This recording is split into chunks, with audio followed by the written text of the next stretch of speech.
шумном сердце городского приюта для животных новая собака по имени Макс прижимается к углу своей клетки, отказываясь вступать в контакт. Персонал приюта, привыкший к нервным животным, сначала списывает его поведение на типичную тревогу адаптации. Однако с течением дней страх Макса все больше нарастает, что побуждает обратить внимание на его странные повадки. Вскоре обеспокоенный волонтер замечает нечто тревожное и зовет на помощь сотрудников. Кира, волонтер приюта, никогда не видела ничего подобного за время своей работы. Она несколько дней общалась с беспокойным Максом и затруднялась понять причины его поведения. Это было ненормально, и она была уверена, что существует причина этому. И, возможно, теперь она, наконец, ее нашла. Кира начала звать на помощь. Ей срочно нужен был персонал приюта, чтобы помочь с Максом. Собака едва реагировала на крики Киры. Казалось, что ничего вокруг него не трогает, и он продолжает оставаться в своем собственном мире. Кира медленно подошла к собаке, чтобы лучше разглядеть его. Она клялась, что заметила что-то на его животе, но теперь, когда Макс еще больше свернулся в углу своей клетки, ей стало почти невозможно его увидеть. Она даже попыталась осторожно сдвинуть его немного. Понятно, что собаке это не понравилось, так как он начал рычать и даже попытался укусить Киру. Она не могла справиться с этим сама, поэтому снова позвала сотрудников приюта. Наконец, несколько работников начали реагировать на ее крики. Они были озадачены происходящим, но Кира быстро объяснила ситуацию. Она сказала, что заметила что-то странное на Максе и нуждается в осмотре его живота. Но он не хотел ее подпускать. Макс был нервным с самого момента своего прибытия, но ранее не проявлял агрессии. Поэтому тот факт, что он зашипел и попытался укусить Кирю, удивил сотрудников. Эту собаку нужно было осматривать очень осторожно, и двое сотрудников поспешили надеть защитную одежду. Оставшийся сотрудник пытался вместе с Кирой взглянуть на живот Макса и увидел, что что-то там есть, но не мог сказать, что именно. Двое сотрудников вернулись в защитной одежде, и они все вместе вошли в клетку. Ясно, что их присутствие только усугубляет тревогу Макса, но у них не было выбора. Они аккуратно схватили собаку, и он немедленно начал бороться и пытался их укусить. Но благодаря защитным костюмам Макс не был способен укусить никого из них. Им удалось перевернуть животное на спину, открыв его живот перед Кирой и другим сотрудником по имени Аня. Теперь они сразу увидели, о чем говорила Кира. Ранее они не замечали этого, но часть живота Макса была выбрита. Она находилась прямо между его передними лапами, так что увидеть это было довольно сложно. Но это место было чем-то большим, чем просто выбритая область. На нем было что-то написано, на первый взгляд. Сложно было определить, использовался ли здесь перманентный маркер, или это было татуировкой. По крайней мере, это было до некоторой степени читаемо несколько дней спустя, так что это должно было быть чем-то прочным. Они видели выбор чисел, но не имели понятия, что это могло значить. По крайней мере, пока что. На животе Макса было написано число 23 с буквой «Х» рядом. Ни один из сотрудников не знал, что это означает, и не понимал, как это могло быть связано с поведением собаки. Они предположили, что эта отметка оставлена предыдущим владельцем, но не могли понять, кто это может быть. Макс был найден на улице до того, как его привезли сюда. Он даже не был чипирован. Им было бы легче оставить это без внимания, ведь в приют приходили животные с гораздо более серьезными проблемами, чем выбритый живот и номер на нем. Сотрудникам приюта было довольно много дел, и у них не оставалось времени разбираться, что произошло с Максом. Но Кира была полна решимости выяснить правду. Если приют не поможет ей в этом, она сделает это сама. Ее решимость побуждает ее создать подробное сообщение, которое она рассылала всем сотрудникам приюта. Она тщательно описала странные отметки на Максе, прося коллег делиться любыми аналогичными наблюдениями. Ее почта стала источником надежды, пока она ждала ответы, которые могли бы пролить свет на загадочную ситуацию. Получив немного откликов на свое первое письмо, Кира обратила свой взор вовне, выходя за пределы своей обычной сети. Она разместила запросы на форумах по защите животных и связалась с близлежащими приютами, подробно описывая уникальные отметки на Максе, надеясь найти какую-либо важную информацию или схожие случаи. Постепенно информация начала поступать, и Кира тщательно собирала каждую деталь. Она выявила тревожную тенденцию. В штате находили собак с похожими числовыми отметками. Ее гостиная превратилась в импровизированный центр расследования с заметками и картами, описывающими распространение этого уникального явления на протяжении лет. Осознав силу коллективного анализа, Кира организовала виртуальный митинг через Zoom. Она пригласила всех, кто ответил на ее посты и сообщения, для совместного обсуждения. Все вместе они начали делиться опытом и информацией, создавая сеть сторонников, объединенных желанием разгадать тайну номинированных собак. Встреча через Zoom осветила систематический характер проблемы, когда участники поняли последовательность номеров, отмеченных на собаках. Эти совместные открытия подчеркнули важность их миссии, побуждая Кири и ее новых союзников следить за постоянной коммуникацией и сотрудничеством в поисках ответов. Кира начала умелое создание централизованной базы данных. Она приняла решение ввести данные о каждой отмеченной собаке, организуя их по номерам, местам нахождения и любой доступной информации. Этот цифровой документ быстро стал важным инструментом для группы, подчеркивающим чувство единства и цели в их поисках. Вместе они начали составлять хронологическую карту обнаружения каждой собаки, от самой первой найденной с отметкой до самой последней. Этот временной график служил не только записью, но и визуальным отображением масштабов и продолжительности проблемы, подчеркивающим важность их миссии. По мере продвижения расследования команда решила поддерживать открытые линии общения. Они делились открытиями и обновлениями через регулярные сообщения и виртуальные встречи, укрепляя свою связь. Эта приверженность гарантировала, что каждая информация будет незамедлительно учтена и обнародована. Решение раскрыть правду о неразборчивых отметках подстегивало группу вперед. Каждый член вносил свои уникальные навыки в общий процесс. Вдохновленная настойчивостью Киры, решимость группы лишь усилилась. Они столкнулись с трудностями и тупиками, но общий порыв искать ответы подталкивал их продвигаться дальше. Это объединенное стремление стало маяком надежды, подталкивающим их к продолжению поисков за правдой о загадочных отметках. Кира, вооруженная собранными доказательствами, обратилась в местный полицейский участок. Она представила информацию, собранную о собаках с отметками, надеясь инициировать официальное расследование.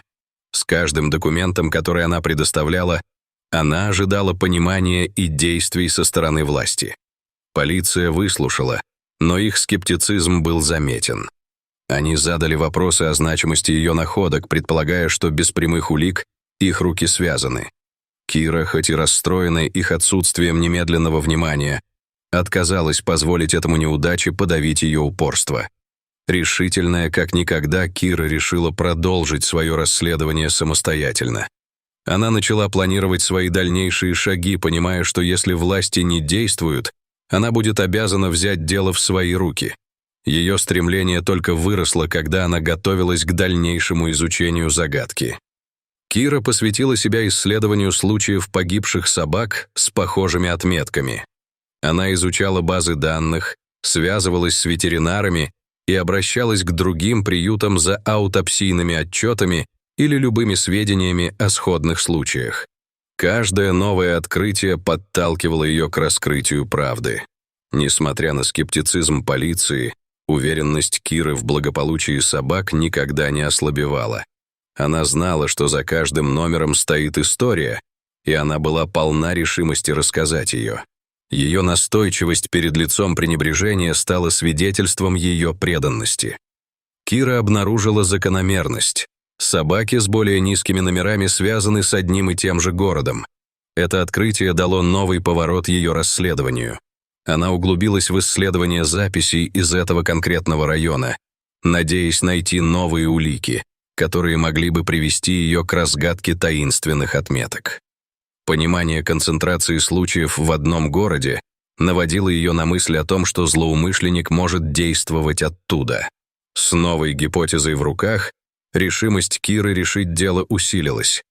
У нее появилась идея собрать всю доступную информацию о помеченных собаках, найденных в этом городе, в поисках связей или закономерностей. Кира разложила карты по полу своей гостиной, отмечая местонахождение каждой найденной собаки с номером. Этот визуальный инструмент помог ей рассмотреть потенциальные паттерны и связи между случаями.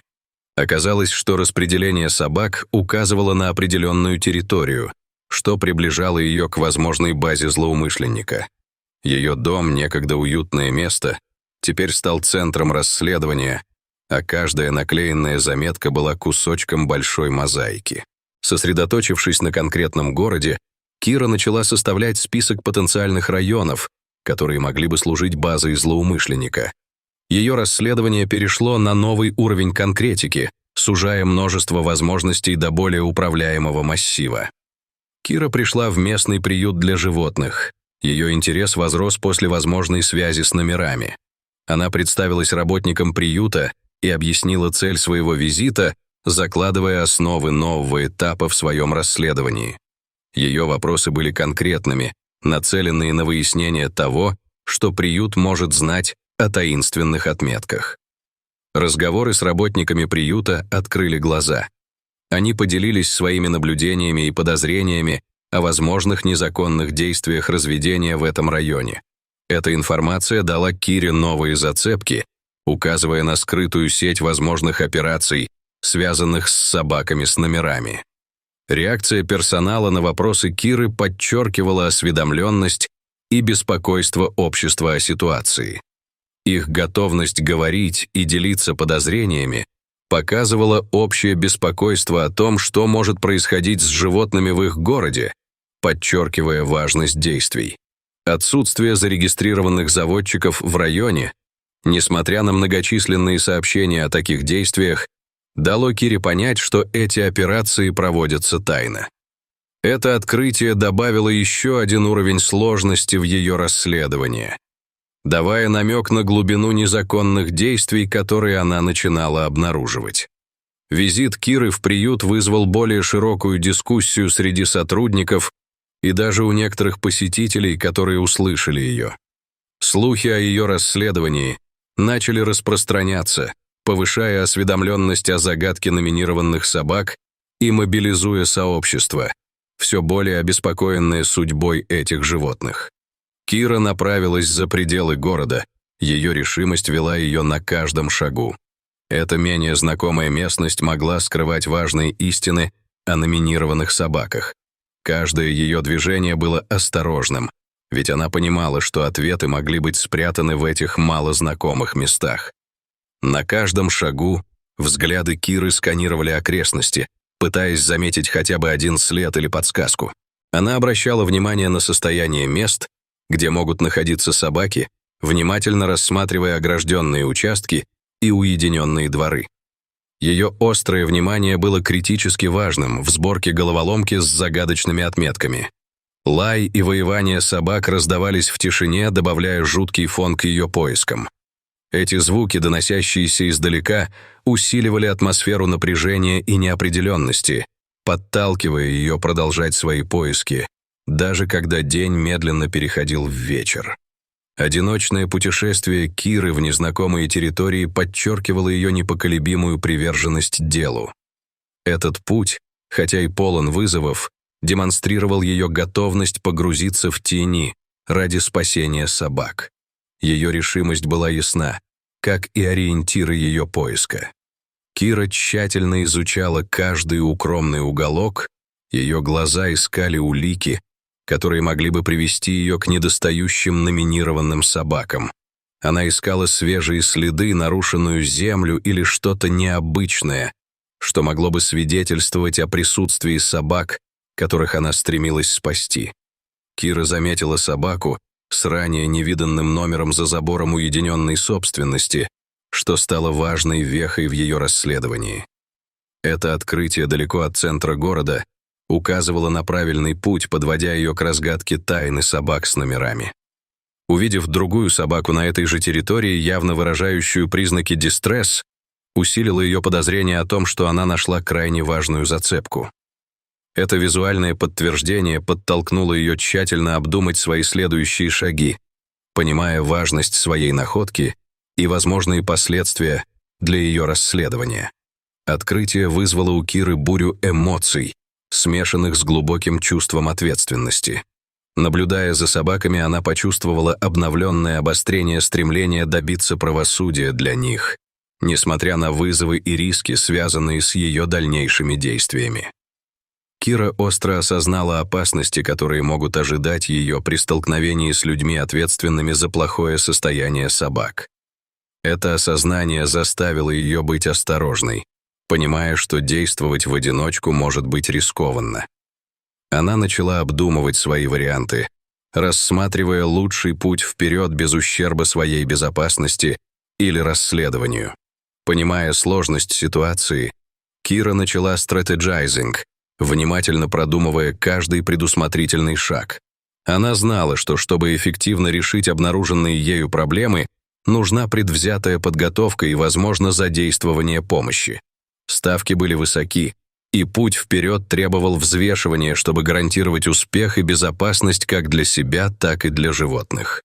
С Кирой на передовой полиция прибыла на подозрительное место, что стало критическим поворотом в ее путешествии. Их присутствие подчеркивало серьезность расследования, и, готовясь войти на участок, Кира почувствовала смешанные эмоции ожидания и решимости. Это был момент, к которому она стремилась. Начало того, что она надеялась, станет разрешением дела. Прежде чем сделать шаг, офицеры и Кира выделили время на стратегию. Они просмотрели планировку участка, обсуждая входы и как действовать после входа. Эта подготовка была критически важной, гарантируя, что каждый понимал свою роль в операции. Ожидание того, что они могут найти внутри, весомо подчеркивало значимость операции и потенциальные последствия их открытий. С ясным планом группа прорвалась на участок. Момент, когда ворота были принудительно открыты, обозначил переход от расследования к непосредственным действиям. Этот резкий шаг сигнализировал о значительном развитии дела, когда они вошли в неизвестность, готовые противостоять тому, что и кто там ждет. Когда они вошли на участок, группа была на грани раскрытия необходимых улик, чтобы распутать дело. Этот вход в подозрительное место стал началом фазы разрешения, когда кусочки головоломки, собранной Кирой, начали складываться вместе. Поиск правды привел их сюда, и теперь началась фаза раскрытия. Когда команда вошла на участок, напряженная тишина окутала их, лишь затем была разрушена хаосом открытий. Внутри сцена быстро изменилась, когда офицеры начали двигаться внутрь, раскрывая улики операции. Этот резкий контраст между тишиной и последующими действиями подчеркнул интенсивность их миссии и важность вскрываемого. Среди первых открытий оказались помеченные собаки, каждая из которых несла на себе загадочные номера, которые запустили расследование Кира. Внутри были найдены материалы для тренировки собак, которые стали конкретными доказательствами, подтверждающими усилия и подозрения Киры. Этот момент подтверждения был знаковым, отмечая осязаемый результат совместного усилия по разоблачению операции. Когда поиск продолжался, команда обнаружила еще больше собак и разнообразное оборудование для тренировки, раскрывая масштабы незаконной деятельности. Это открытие дало более ясное представление о пределах операции, показывая не только участие собак, но и подготовку и планирование, положенные в их тренировки, и обращение с ними. Найденные улики во многом служили доказательством коллективных усилий Киры и ее сообщества. Их приверженность и настойчивость подтверждали собой осязаемые доказательства, подчеркивая важность вовлеченности сообщества и бдительности в раскрытии операции. Когда полиция обратилась к обвиняемому и увидела неопровержимые улики, собранные на его участке, он быстро признался в своих действиях. Его немедленное признание осветило успех операции, продемонстрировав давление, оказанное юридическими и следственными усилиями, осуществляемыми Кирой и властями. Во время своего признания мужчина попытался оправдать свои действия, заявив, что он пытался реабилитировать агрессивных собак с помощью уникальной системы тренировки. Это объяснение высветило искажение логики и недопонимание заботы о животных, которые лежат в основе всей его операции. Он также пояснил, что рассредоточение собак по различным местам штата было стратегией увильнуть от обнаружения. Эта логика стала ярким примером неверной попытки смешать свою реабилитацию с желанием избежать правового преследования, указывая на сложность его мотивации. Признание вызвало сложную эмоциональную реакцию у участников дела. Хотя они испытывали облегчение от получения ясности и признания виновности, было также огорчение из-за того, что у мужчины было недопонимание того, что его действия были в лучших интересах собак, подчеркивая глубокий разрыв в признанных практиках заботы о животных. Признание этого человека предоставило важные сведения о его действиях, раскрывая укоренившееся недопонимание надлежащего ухода за животными. Его неверные усилия, хотя и имевшие намерение помочь, продемонстрировали недостаток знаний о этическом и эффективном обращении с животными. После признания против него были немедленно выдвинуты обвинения за нарушение законов о защите животных и незаконные практики разведения. Это действие ознаменовало начало юридической ответственности, устанавливая прецедент для обращения с животными и осуществления связанных законов в сообществе, в то время как усилия по реабилитации и поиску новых домов для спасенных собак начались немедленно. Ветеринары, волонтеры и организации по защите животных сосредоточились на том, чтобы обеспечить благополучие и восстановление каждой собаки. Этот шаг стал маяком надежды, сигнализируя о начале процесса исцеления для животных, пострадавших от этого испытания. Неуклонная преданность Киры и ее активная позиция в ведущем вмешательстве придавали мощный импульс тому влиянию, которое может оказать один человек на заботу о животных и осведомленность общества. Ее действия вдохновили других в сообществе более активно заниматься вопросами защиты животных, поощряя культуру ответственности и сострадания к животным.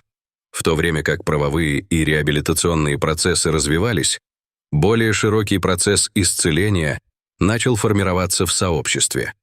Общие усилия по рассмотрению данного дела объединяли людей, создавая чувство солидарности и коллективной цели. История заканчивается на оптимистичной ноте, с возможностью искупления и положительных изменений, ставших возможными благодаря состраданию и действиям вовлеченных людей.